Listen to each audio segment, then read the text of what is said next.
Bienvenue dans Gamberge, le podcast du mental et du sport.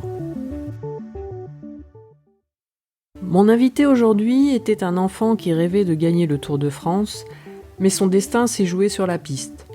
Il est le premier homme à avoir réussi à gagner sur le même championnat du monde les épreuves du kilomètre, du keirin et de la vitesse individuelle. Mais cette performance s'est construite à travers un parcours jonché d'embûches et qui a forgé son état d'esprit à travers l'adversité de ceux qui ne croyaient pas en lui. Il a attendu avant de goûter à la victoire, s'est remis en question et a fait des rencontres qui ont provoqué un déclic. Celui qui permet de rassembler tous les éléments du puzzle, de trouver enfin les clés pour arriver à la première place. Aujourd'hui, j'ai le plaisir de pouvoir discuter du mental avec François Pervis. Alors dans la première partie, on va parler d'état d'esprit et je pose toujours la même question à mes invités, c'est-à-dire la question de la motivation. Qu'est-ce qui t'a amené vers le vélo plutôt qu'un autre sport ? Alors pourquoi j'ai choisi ce vélo ? Parce que j'avais les pieds carrés, et j'étais nul au foot. Comme tout le monde, hein, j'ai commencé par le foot. Puis après, je me suis mis au tennis. Donc le tennis, j'avais une bonne frappe. Et puis je me suis cassé 3 fois le poignet droit en 2 ans. Et en fait, la petite histoire, c'est que mon père qui est agriculteur, ma mère qui était ouvrière, on n'avait pas de quoi partir en vacances. Donc mon père m'a dit quand j'étais petit, t'auras jamais de PlayStation, t'auras jamais de mobilette, de scooter comme tes copains, et puis on pourra pas partir en vacances, qu'on n'a pas les moyens, puis il y a les vaches à surveiller à la ferme. Mais par contre, t'auras toujours un vélo à ta taille quand tu grandiras, parce que mon père était un grand fan de sport en général, que j'ai toujours eu un vélo à ma taille. Il a toujours été d'occasion, parce qu'il l'achetait à droite à gauche, mais j'ai toujours eu un vélo à ma taille. Et puisque tous mes potes partaient en vacances, les grandes vacances, tout ça, bah moi je restais chez moi. Et il y avait quoi à faire ? Bah, soit du vélo, soit regarder le Tour de France. Donc voilà, je passais mes journées soit sur mon vélo à crapahuter partout, à me promener, à me balader, parce que c'était quasiment le seul jouet que j'avais, ou soit à regarder le Tour de France. Donc forcément, bah, je me suis pris d'amour pour le vélo en général. Là, j'ai eu ma première licence à 12 ans. Bah, au début, quand je suis jeune, je découvre. Mon père voulait que je pratique toutes les disciplines du cyclisme, donc j'ai tout essayé sauf le BMI. Des fois, je faisais trois courses le week-end. Et puis, à un moment donné, il a fallu que je choisisse en junior, parce que c'est là où il faut commencer à se spécialiser. Et le problème, c'est que je gagnais à la fois bien en VTT, sur route, je gagnais tous mes cyclocross l'hiver, je gagnais sur piste. Et donc, j'ai choisi la piste parce que c'est là où je pensais que j'avais le plus de potentiel, parce que j'avais fait vice-champion du monde en junior 1 sans entraînement, parce que j'avais été malade en début d'année, et donc j'avais arrêté l'entraînement pendant 3-4 mois. J'ai repris par la piste et je suis vice-champion de France, champion d'Europe et vice-champion du monde. Donc voilà, après il y a Gérard Quintin qui m'a demandé si je voulais rentrer à l'INSEP. Et donc je suis rentré à l'INSEP en septembre 2001, après avoir passé 1 an au pôle espoir de La Roche-sur-Yon sur route. Donc là déjà, mon expérience sur route en junior 1 avait déjà été un peu compliquée, parce que j'avais affaire à des mecs du Vendée U qui pétrolaient super bien. Moi, j'avais été malade, j'étais anémié de fer, donc je pouvais plus mettre un pied devant l'autre. Donc je me suis un petit peu dégoûté de la route en junior 1. Et puis ensuite, ça a été des hauts et des bas jusqu'à mon premier titre de champion du monde en 2013. Donc je me suis entraîné 12 ans à m'entraîner pour avoir mon premier titre de champion du monde élite. Parce qu'en 2002, j'avais quand même été champion du monde en junior 2. Mais ensuite, je me faisais pas assez confiance, je me mettais trop de barrières. Mais ça, j'ai mis du temps à me rendre. J'ai mis du temps. Et puis un jour, je me suis pris une claque en 2012 aux Jeux Olympiques de 2012, où j'ai été seulement en tant que remplaçant, alors que j'aurais dû être sélectionné en tant que titulaire. Il y a eu la période du Japon qui m'a vraiment marqué, l'avant Fukushima, l'après Fukushima. Je me suis posé des bonnes questions. Qu'est-ce que je fais dans mon sport ? Pourquoi je fais toujours deuxième ? Parce qu'entre 2006 et 2012, au championnat du monde, je fais toujours deuxième ou troisième. Donc on commençait à m'appeler le poulidor de la piste. Donc moi, je commençais à en avoir marre. Je me suis dit, j'ai 28 ans, ça se trouve dans 2-3 ans, ma carrière elle est finie et j'aurais jamais été champion du monde élite. Mais toi, à la base, t'avais cette ambition ? T'avais envie d'être champion olympique ? Pas forcément. Je rêvais plutôt de faire le Tour de France. Et après, quand je suis rentré en équipe de France piste, forcément, oui, je voulais être champion du monde. Mais oui, quand tu rentres dans le très haut niveau, dans l'équipe de France, j'étais assis sur mon banc d'entraînement. À ma gauche, il y avait Florian Rousseau. À ma droite, il y avait Arnaud Tournant. Donc, moi, ça me faisait rêver. Et puis, je me suis dit, voilà, c'est mes exemples. Il faut que je fasse comme eux. Voire aussi bien, voire mieux.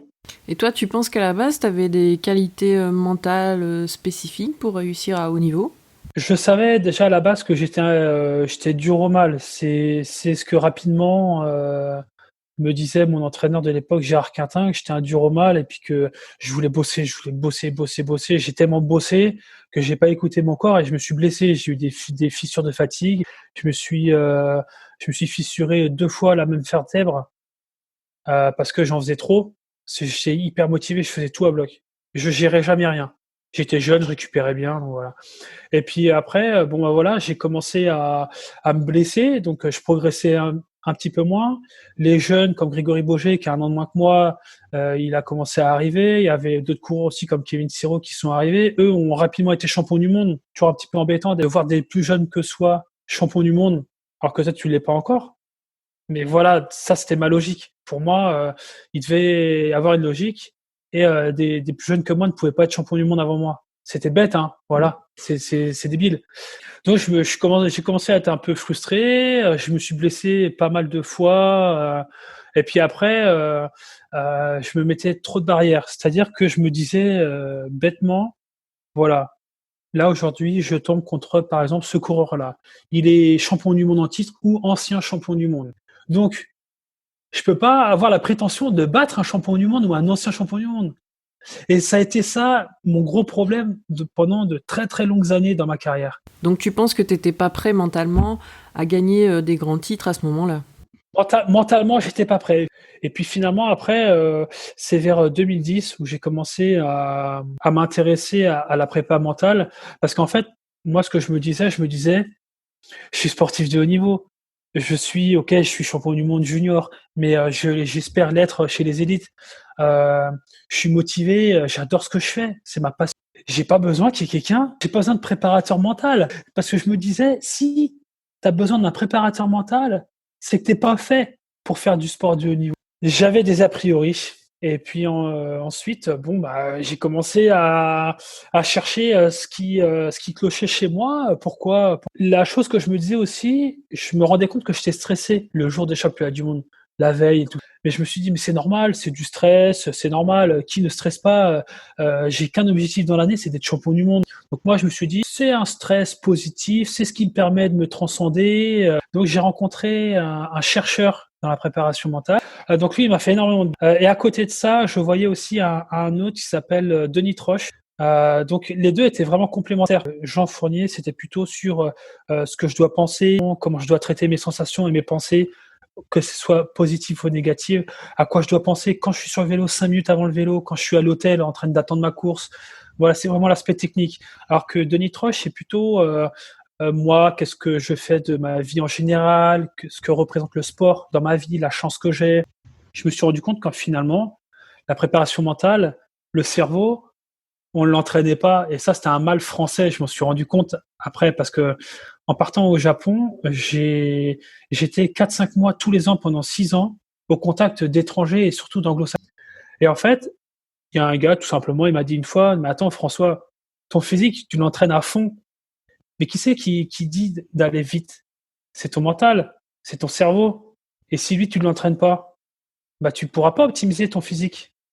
Bah, ça a fait tilt. Donc j'ai revu un peu mes positions et je me suis dit: «Bah, finalement, ce que je disais, c'était complètement erroné». C'est comme si je disais: «Bah, écoute, j'ai pas besoin d'entraîneur physique, j'ai pas besoin d'entraîneur parce que, voilà, je suis en équipe de France et puis, je suis motivé». Mais si, le mental doit être entraîné comme le physique finalement. J'ai fait des entraînements, j'ai fait mes exercices, mes imageries mentales et tout ça, et puis j'ai réussi à démystifier à la fois l'importance de la compétition, l'importance de mes adversaires. J'ai arrêté de regarder le palmarès de mes adversaires. J'ai pris confiance en moi. J'ai pris conscience aussi de ce que j'étais capable de faire. Et puis voilà, j'ai arrêté de me mettre des barrières.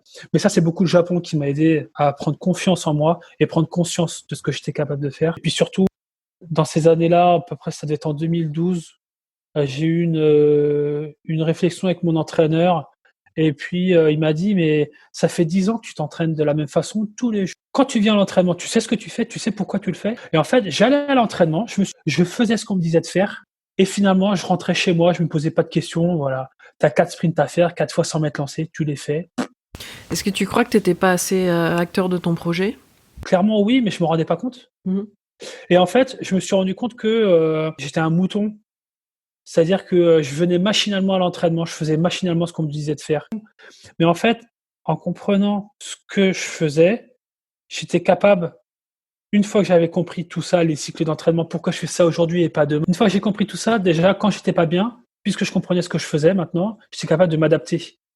Donc quand j'étais dans le creux de la vague, eh ben, je savais de quoi j'avais besoin, parce que j'avais enfin compris. Je savais de quoi j'avais besoin. Et c'est comme ça que je me ressortais beaucoup plus facilement du creux de la vague.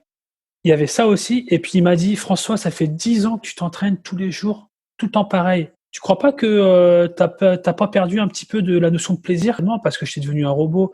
Et en réintégrant la notion de plaisir, rien qu'à l'entraînement déjà, en se focalisant vraiment sur l'objectif de séance, en comprenant ce que je faisais, c'est à partir de là que j'ai énormément progressé à la fois physiquement et mentalement, que je savais m'adapter heu, aux aléas de la vie quotidienne et aux aléas de ma performance, de ma condition physique et tout ça, et que j'ai commencé à être champion du monde la première année, et puis ensuite, bah, ça s'est enchaîné de folie.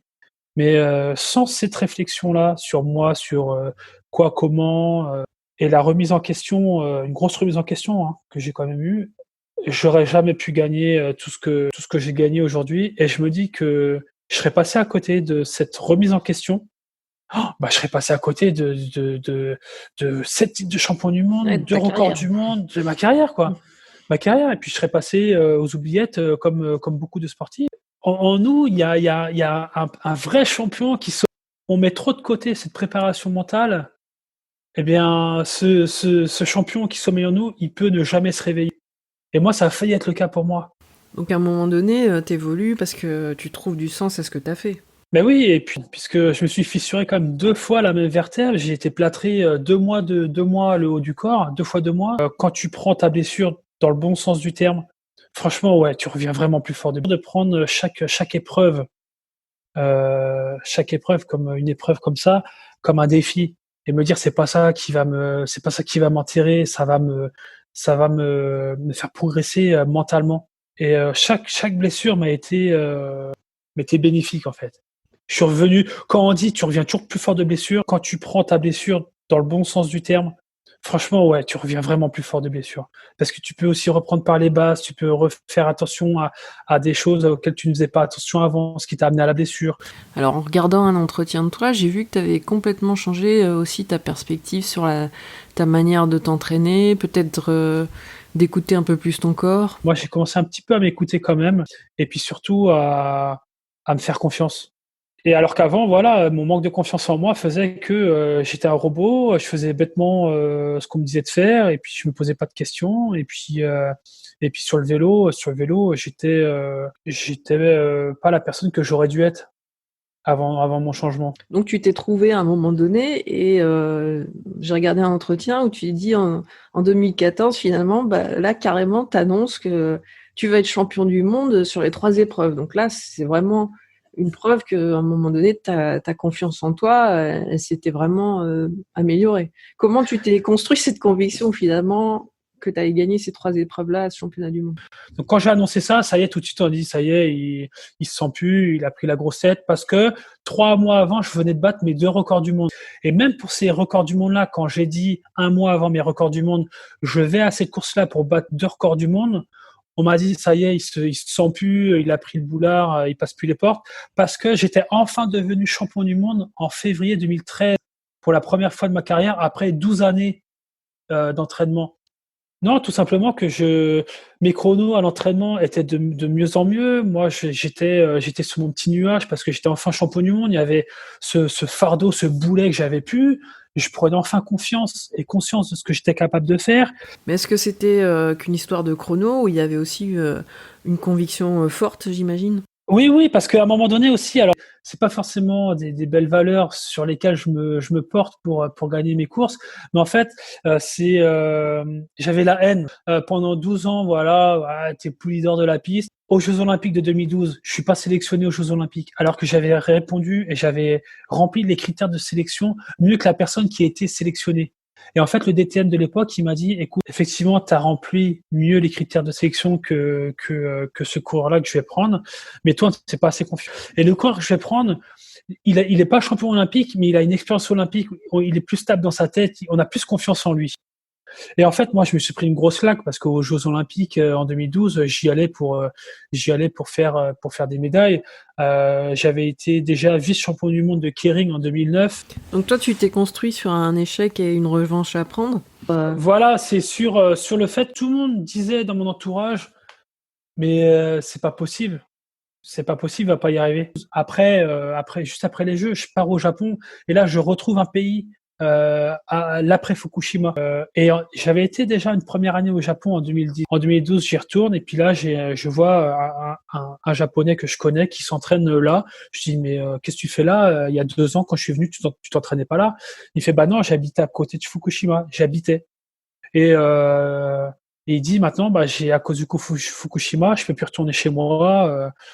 J'ai abandonné ma maison, tout quoi. Je recommence une nouvelle vie ici. Puis il me dit, bah écoute, moi j'ai pas à me plaindre. Ma famille a pas été touchée par le tsunami ou par les radiations. J'arrive à vivre de mon sport. J'ai 30 ans, j'ai le droit à une seconde chance. C'est ça qui a été le plus gros déclic chez moi. Moi, je me trouvais toujours des excuses parce que je faisais toujours deuxième ou troisième au championnat du monde. Et j'avais toujours un discours de oui mais ou parce que. Et quand lui il me dit ça, bah moi je me suis pris une claque. Je dis François, arrête tes conneries. Je fais arrête de te plaindre. Quand t'entends un mec qui te dit ça, qui a vécu Fukushima, et que toi tu pleures parce que t'as pas fait les Jeux Olympiques. Et finalement après, c'est là où j'ai commencé à relativiser tout ça, où je dis vas-y, arrête de te prendre la tête, c'est qu'un championnat du monde, c'est que du sport. Et puis moi je me suis dit, putain, François, tu fais 2 fois le tour du monde tous les ans grâce à ton sport. Et je me suis dit, le 8 mai est parce que ça doit être banni de mon vocabulaire. Et je dois maintenant trouver la solution de pourquoi on ne me fait pas assez confiance. Tout ça a fait que j'ai démystifié l'importance d'un championnat du monde, l'importance d'un adversaire lors du championnat du monde. Et en 2013, mon premier titre de champion du monde, je le gagne. Et il y a un kiné qui est venu me voir. Il m'a dit, François, je t'ai vu sur la chaise au départ, juste avant de monter en piste. Je ne t'ai jamais vu comme ça. Tu étais d'une sérénité incroyable. Tu respirais très doucement alors que le gars qui était à côté de toi, c'était le favori. Il était machinalement, il remettait ses chaussures en place, il remettait son cuissard en place. Il était hyper stressé.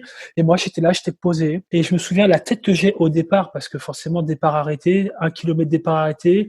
Il y a la télé qui nous filme au départ. Et moi, j'étais là, je suis super zen, je suis concentré à mon truc. Alors qu'avant, en fait, pendant 10 ans, j'essayais de me mettre en transe avant ma scène de départ. J'étais là, j'étais hargneux, j'étais une vraie teigne. Je tapais dans mes mains, je tapais partout. J'étais super énervé. Et finalement, ça, j'avais compris avec Denis Troche que j'avais un petit sac de billes qui représentait mon énergie, ma détermination. Et puisque tout ça, je la consommais avant ma course. Et quand je commençais ma course, mon sac de billes était à moitié vide, voire très vide. Et j'en avais plus pour ma course. Donc là, en 2013, tout se met en place pour réussir. Les curseurs sont au bon endroit. Chaque curseur au bon endroit. J'ai la haine, pas possible. J'ai 28 ans, ça fait 12 ans que je cours après. Et j'ai dit, aujourd'hui, tu te prends pas la tête. Tu vas tranquille, tu vas confiant. C'est là pour te faire plaisir. Tu fais ta borne. Pense à ce que tu dois faire et pas à ce qui pourrait arriver. Et cette phrase-là aussi, chez moi, la fait tilt. Moi, je prenais pas le bon chemin pour aller vers la victoire. Je prenais tout le temps le chemin pour aller vers la défaite parce que je pensais à ce qui pourrait arriver. Et pendant que tu penses à ce qui peut arriver, eh ben, tu fais pas ce que tu dois faire. T'as arrêté de te projeter, quoi. Voilà. Et finalement, en pensant à ce que je devais faire pour gagner, je le faisais et j'étais enfin sur le bon chemin pour franchir la ligne d'arrivée. Moi, ça me mettait une rage pas possible et j'avais tellement envie de leur fermer la bouche en fait. Et ça a été longtemps comme ça après pendant ma carrière parce qu'après j'ai eu des problèmes perso. La fédération on disait mais il a pas le truc pour gagner, c'est un loser, c'est un pouli d'or, il a pas le truc et tout ça.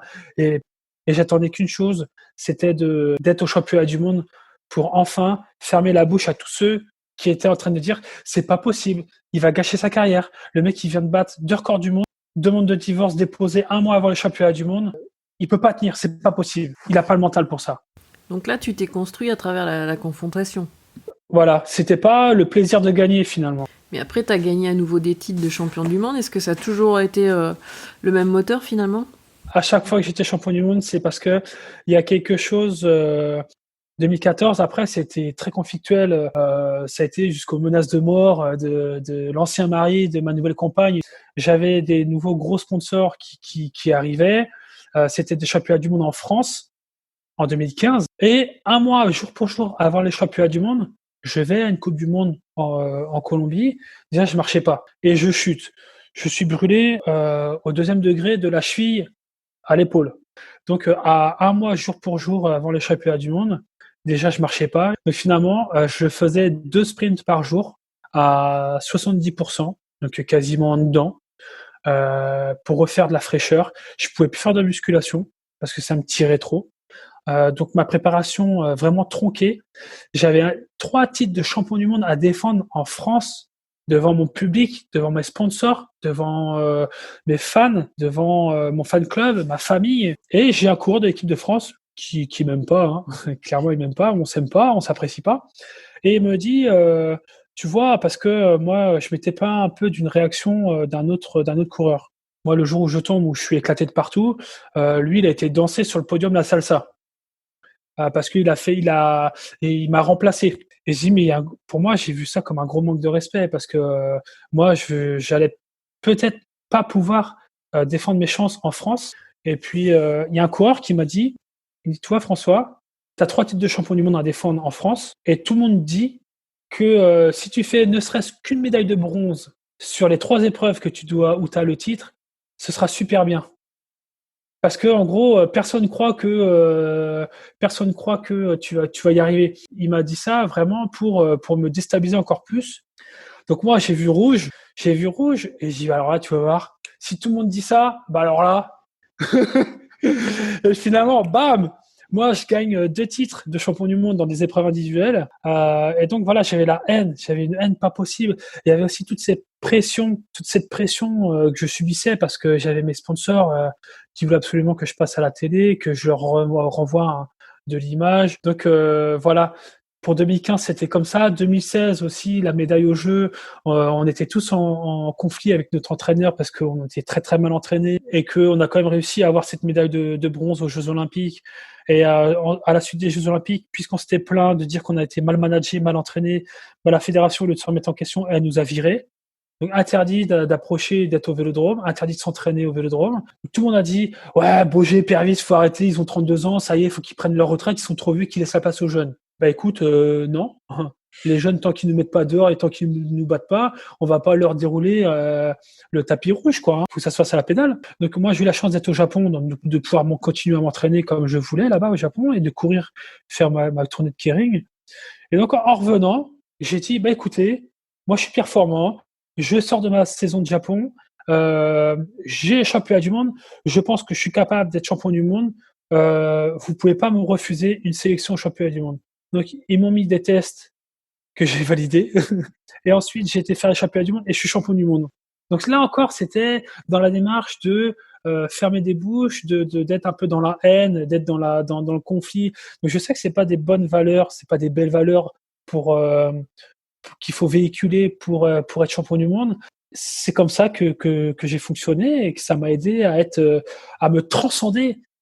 J'ai eu les dents longues, j'ai eu le couteau entre les dents et c'est ça qui m'a donné une détermination mais à toute épreuve. Et je me suis toujours dit, il y a rien ni personne qui va me foutre dehors pour m'empêcher de gagner et il est hors de question que je leur donne raison. Et alors, qu'est-ce que t'as ressenti quand t'as été champion du monde après toute cette histoire et cette attente? C'est un soulagement, c'est un ouf de soulagement. J'ai tout de suite senti un fardeau en moins. Et je me suis dit, ça y est, je vais pouvoir inscrire mon nom sur les tablettes de mon sport.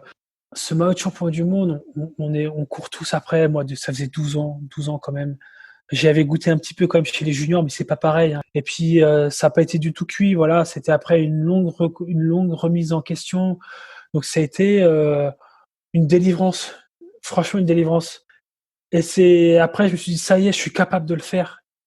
Donc si je le fais une fois, pourquoi pas deux? Et après, tu deviens, au lieu d'être outsider, tu deviens favori. Mais ça, est-ce que ça change quelque chose mentalement Ouais, pour moi, ça a changé quelque chose parce que je me suis dit, enfin, on compte sur moi. C'est qu'avant, les journalistes, quand ils me posaient la question avant la course, c'est quoi tes objectifs? Je leur répondais, je veux être champion du monde ou j'aimerais être champion du monde. Et toutes les fois où j'ai répondu comme ça, j'ai fait deuxième ou troisième. Et avant 2013, j'étais convaincu là. J'étais convaincu, il y avait les Jeux, la non-sélection aux Jeux, il y avait l'affaire de Fukushima fin 2012 avec mon pote là, et puis ma remise en question totale. Et avant de partir en championnat du monde, là, je dis, je vais être. Entre le je veux et le je vais, inconsciemment, il y a tout qui change. Tu le décides, c'est maintenant. Et en fait, mentalement, c'est encore plus déterminé, t'as peur de rien. Et parce que je pense et que j'y crois que ça va arriver. Parce que finalement, je regardais la liste de départ et je dis non, mais là, lui, il peut pas me battre. Lui, il peut pas me battre. Lui, il est fort, mais il a pas le droit de me battre. Et en fait, voilà, j'étais devenu. Il y a un copain qui me disait, t'es une machine. Voilà, il y a rien qui peut te toucher. T'es intouchable. Et mentalement, j'étais devenu une machine. Mais je prenais beaucoup de plaisir. J'avais hyper confiance en moi. Je dominais mon sujet. J'avais conscience de ce que j'étais capable de faire. J'avais une détermination à prouver aux gens que ce qu'ils disaient, j'allais leur prouver le contraire. Ce premier titre de champion du monde, ça m'a réconforté dans le sens où j'ai un nouvel état d'esprit et ça a fonctionné. Parce que pendant 12 ans, je me suis cherché. J'ai essayé de rentrer dans ma bulle 1 heure avant avec de la musique, après une demi-heure avant, après 5 minutes avant. La façon de m'entraîner, de m'échauffer, surtout ma façon de m'échauffer. Parce qu'en 2014, quand je fais mon triplé historique, et j'ai fait 13 sprints en compétition, et j'ai gagné tous mes sprints. Ça, c'est une fierté. J'ai tellement été dans le dur. Voilà, j'ai envie de le dire. J'ai envie de montrer que l'éternel loser, il peut devenir un mec qui gagne. Et là, après ce parcours, qui est quand même une belle leçon de vie, où tu as réussi à atteindre tes objectifs, maintenant que tu vas vers un nouveau projet, où tu vas aider un cycliste paralympique à atteindre aussi peut-être une médaille paralympique, est-ce que tu es toujours dans ce même état d'esprit ? C'est quelque chose, là, en fait, par ce projet-là, quand je pense à ça, je me sens un peu transporté parce qu'il y a la Fédération française de handisport qui compte énormément sur moi. Au début, le défi, c'était 6 mois. Il nous restait 6 mois avant les Jeux paralympiques. Maintenant, il nous reste 18 mois. Mon collègue, il a 18 mois de plus pour progresser. Donc, il a une très, très belle marge de progression parce que il a jamais soulevé de barre de musculation, il a jamais fait de sprint, il a jamais fait de force à l'entraînement, de puissance. Là, on vise vraiment les hauts podiums. Et moi, je me dis, j'ai commencé ma carrière véritablement sur l'épreuve du kilomètre aux Jeux Olympiques d'Athènes en 2004. Et je me dis, finir ma carrière sur la même épreuve, en la partageant avec un mec avec qui je me suis entraîné comme si on ne faisait qu'un, parce que le tandem, c'est compliqué, faut être super synchro. Et peut-être sur une médaille d'or, on sait pas. Voilà, ce serait la boucle serait bouclée, et ce serait pour moi une belle porte de sortie. Et puis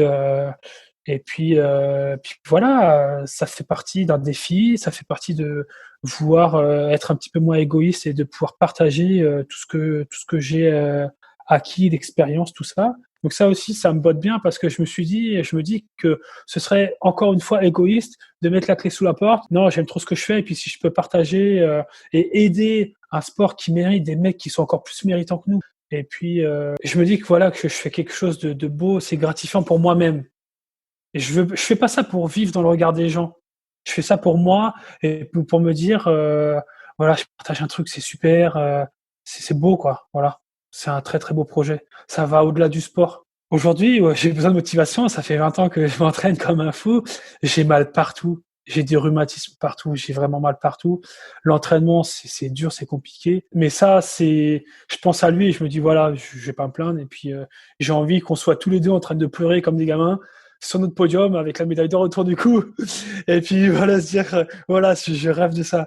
Et je veux rien regretter. On se retrouve tout de suite dans l'épisode suivant.